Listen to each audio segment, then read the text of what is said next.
Le Top d'Aline sur Europe 1, 15h, 16h tous les dimanches. Aline Afanoukoué. Bonjour à tous et bienvenue dans un Top d'Aline exceptionnel. On est dans le Cube Hotel à Paris, dans le bar de glace. On est dans le King Size, tous les deux allongés dans un duvet, chacun son duvet. Plutôt bon. Ambiance chaude quand même. Hein. Oh bah, je compte bien te réchauffer. Merci Aline. Et inversement. Merci beaucoup.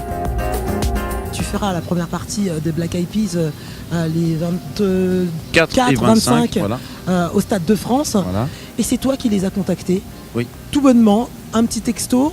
Will.i.am a voulu me rencontrer, étonnamment, et donc j'ai été le voir dans sa loge et on a échangé les numéros. Et donc finalement, je lui ai demandé de faire sa première partie, même si c'était sous les conseils de mon entourage, parce que je suis pas du genre à demander des choses. Je me sens un peu mal de gratter comme ça les gens. Finalement, c'était à raison. Pourquoi tu prends ça comme du grattage? C'est une collaboration. Je me sens mal. En fait, c'est parce que naturellement, tu vois, autant en scène, je suis plutôt généreux et j'ai pas peur, tu vois. Autant humainement. Tu vois, dès qu'il n'y a pas les caméras, j'ai du mal en fait à aller vers les gens en général. J'ai l'impression que toutes les portes sont ouvertes là. Donc il va falloir faire attention à celle que tu vas ouvrir. Exactement. Aussi, hein. Déjà, on va essayer d'ouvrir complètement celle de la musique, hein, ouais. Parce qu'on n'y est pas encore. Donc on va essayer de confirmer ça sur un deuxième album, troisième, etc., etc. Et pourquoi pas le cinéma. Pourquoi pas le cinéma? Donc voilà, oui, ça m'intéresse beaucoup. Ah ouais, ça m'étonne pas. Appel aux réalisateurs et producteurs, je suis preneur. Donc je fais des appels alors qu'en vrai j'ai même pas le temps. Mais... Regardez-le. non les gars, c'est pas la peine d'insister, je serais busy. Ah bon. J'aurais pas le temps. Appelez-moi comme ça je peux vous dire non, j'ai pas le temps, désolé. C'est ça en fait qui est très con de ma part. Voilà, c'est dimanche, c'est à la cool pour les auditeurs d'Europe 1 et pour vous, cher jeune homme qui venez de me rejoindre. J'ai nommé lieutenant Nicholson, Jojoa et Ours. Si on pouvait le voir, ce serait fou. Mais on va le voir parce que nous sommes filmés pour le site. Donc les auditeurs pourront aller sur le site et aller voir dans le Top d'Aline ce qui s'est passé ce jour-là. Le jour où on a décidé de fêter la musique. Bon, une question peut-être qui fâche, mais à laquelle vous êtes habitués maintenant. Vous êtes rompu à cet exercice. Lieutenant Nicholson, tu t'appelles pour de vrai Nicolas Woolsey. Et toi, Charles Frisson, c'est Ours. Et bien Stromae qui était là tout à l'heure m'a laissé une question pour vous. Est-ce que c'est pas dur d'être mis à part le talent, etc. Parce que à un moment c'est trop facile de dire tu es là parce que papa et parce que maman. Mais la question, est-ce que c'est pas dur d'avoir un nom aussi gros au-dessus de soi, quoi? Je ne trouve pas que ce soit handicapant. C'est que forcément, ah bah oui, par rapport à son père. Bah oui, il y aura toujours de la comparaison, mais on sait. Et puis, enfin, moi personnellement, c'est quelque chose que j'accepte. Bah oui, ça fait partie du truc. Forcément, on nous compare. En même temps, ça nous a aussi.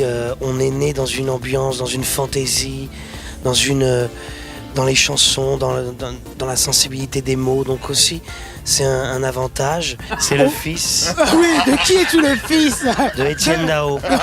Oui, c'est ça. Je te promets. Jojoa Dao. Jojoa Dao.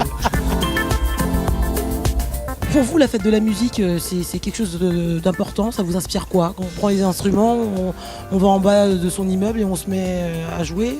Vous l'avez déjà fait ça? Avec des amis petits, enfin il y a une dizaine ou une quinzaine d'années aussi, mais on jouait très mal du djembé. Ouais. On allait dans le métro. C'était vous.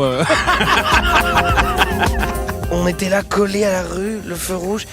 Il y avait la rue, la route, et après le trottoir où il y avait le public, qui en effet, c'était 4 personnes.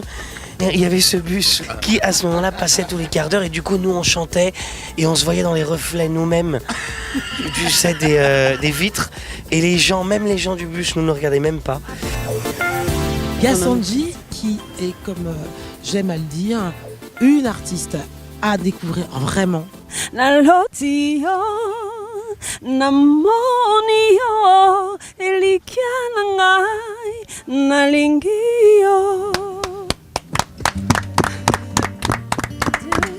Merci. Qu'est-ce que je vous avais dit? Qu'est-ce que je vous avais dit? Gassanji, elle chante pour soigner les âmes. Qu'est-ce qui te fait dire voudrais voir au frais? Qu'est-ce qui t'effraie? Qu'est-ce qui te fait dire on voulait voir au frais? Nous tu te disais le plus fort du monde, encore plus balèze que King Kong. T'étais prêt à affronter quiconque sur le ring dès que sonnait le gong. T'es free et t'as la cote.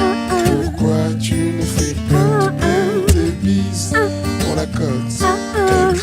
comme des biscottes. Qu'est-ce qui t'effraie? Qu'est-ce qui te fait dire? Voudrais voir au frais. Qu'est-ce qui t'effraie? Qu'est-ce qui te fait dire?